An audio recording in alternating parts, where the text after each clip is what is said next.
about creating financial consciousness in the minds of women.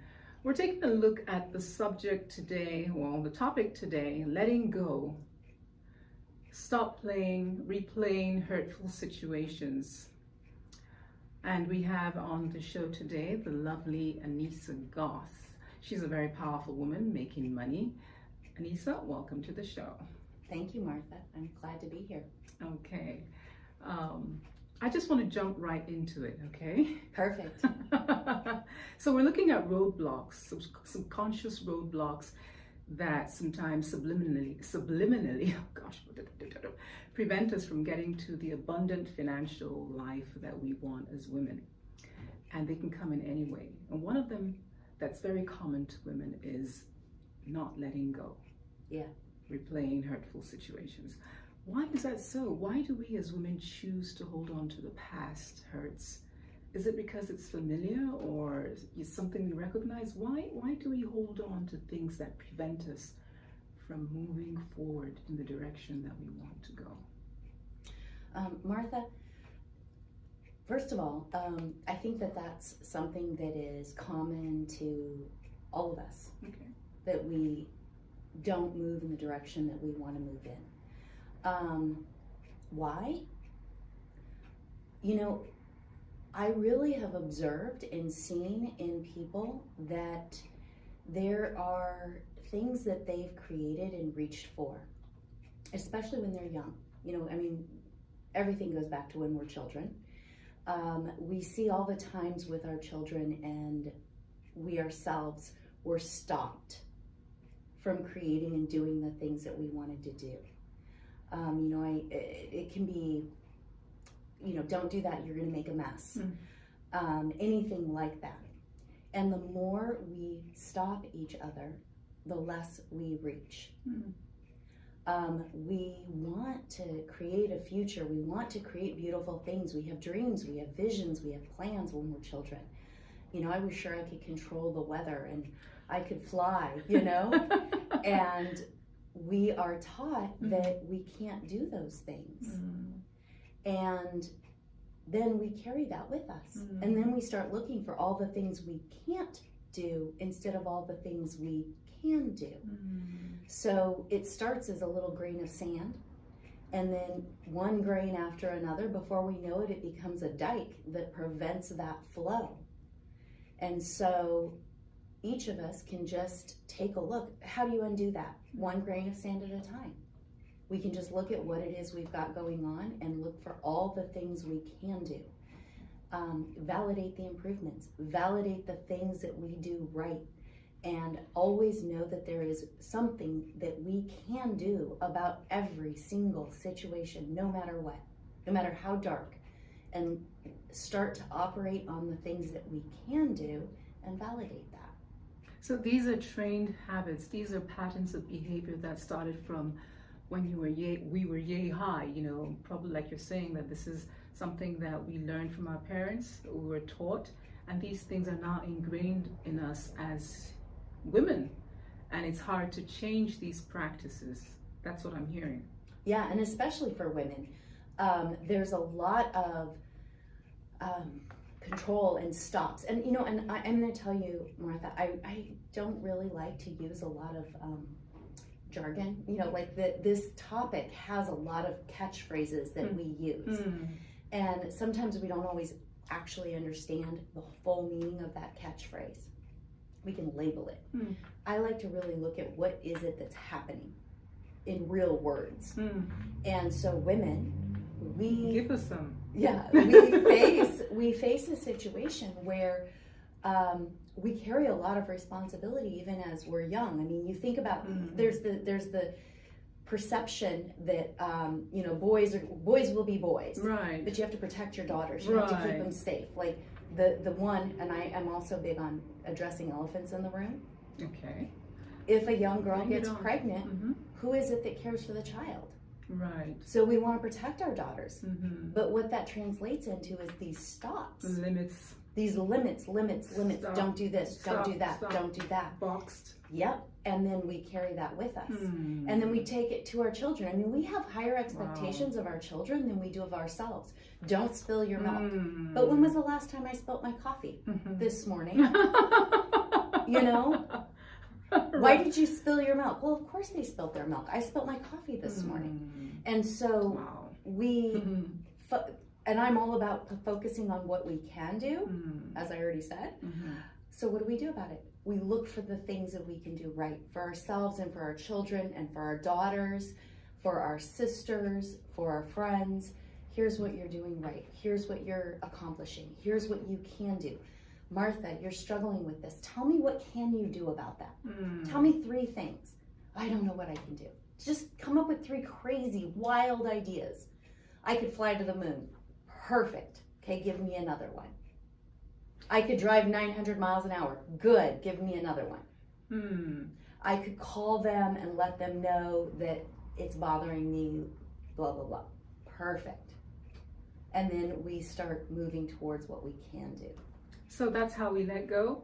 That's one of them. Yeah, I mean, we're already on that topic. Right. Yeah. No, but it's just interesting that you just, it's an exchange, you know. Yes. You turn around, find what you can do. Focus on what you can do. Yeah. Okay, so let's go to how can we let go? How do we let go? It's just a decision. So again, elephants in the room, real words. Sometimes what I say, people, it's like, whoa, how do I do that? And I get that. But just if we look at, I just decide.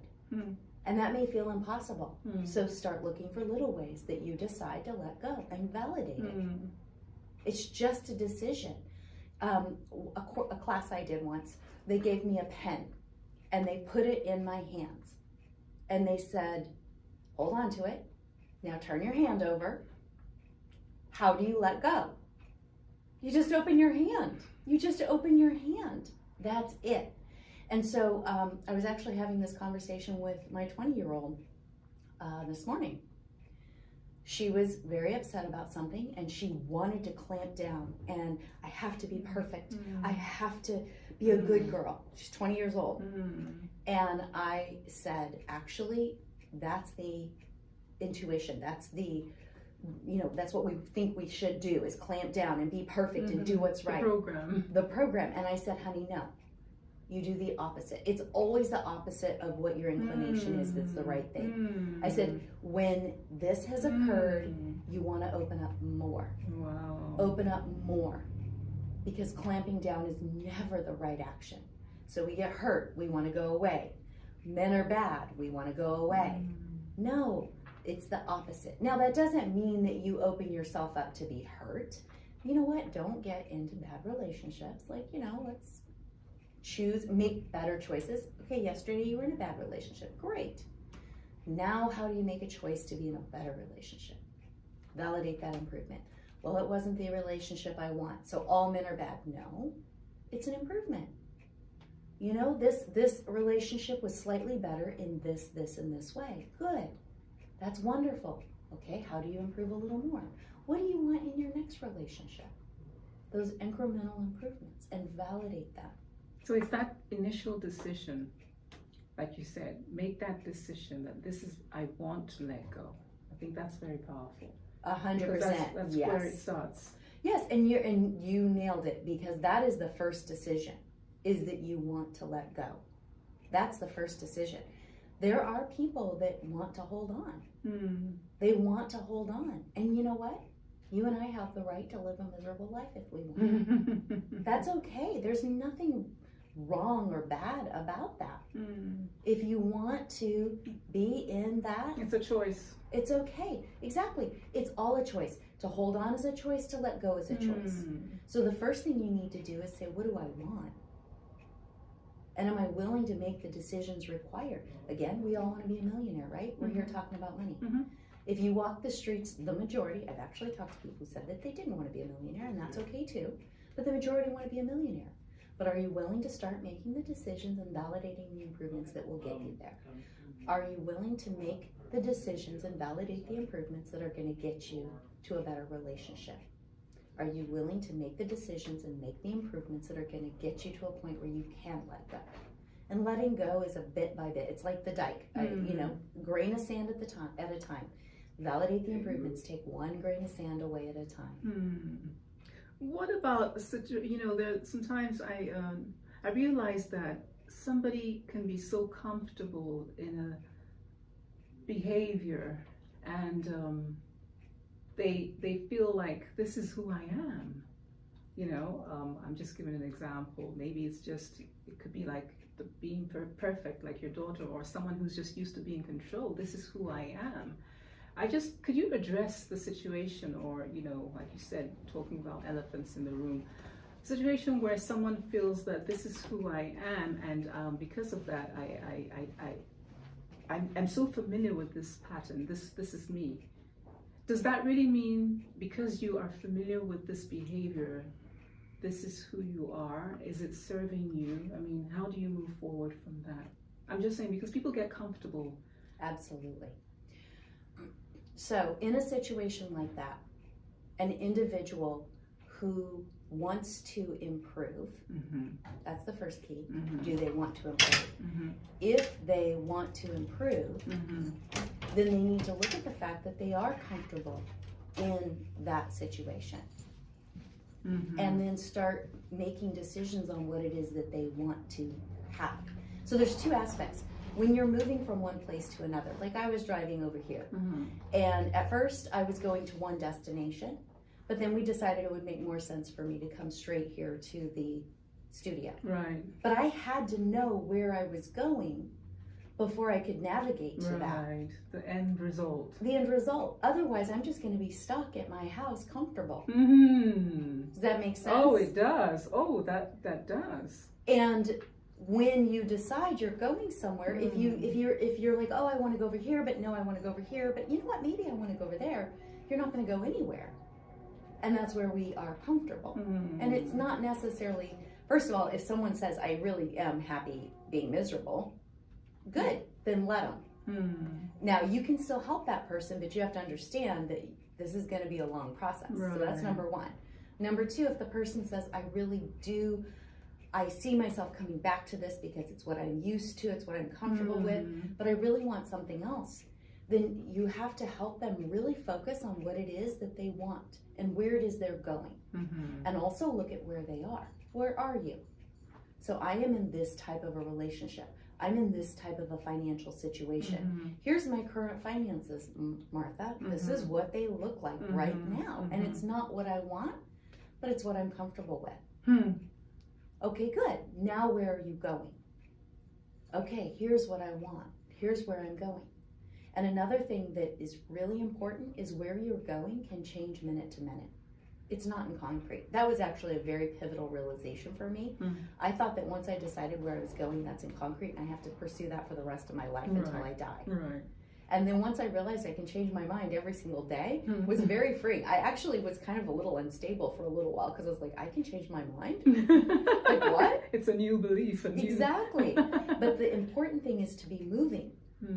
You can turn your car around if it's moving. If it's in park, you can't turn it around. So you need to be moving towards what you want. And even if you change your mind, you can adjust. Right. So I guess what you're saying here is change isn't comfortable, but it's a prerequisite for growth, especially financially. We need to change those disempowering thoughts, those disempowering ideas, those patterns of behaviors that are no longer serving us to get to wherever it is that we want to go. Yes. Right. Okay. And to specifically sum up about being comfortable, acknowledge you are comfortable. Okay. And then just, it's okay. And then keep putting there where you want to go. The expansion. And you will start to move. Right. And then validate every single step along the way. Okay. Right. We could go on forever, but let's take a quick break and we'll be right back.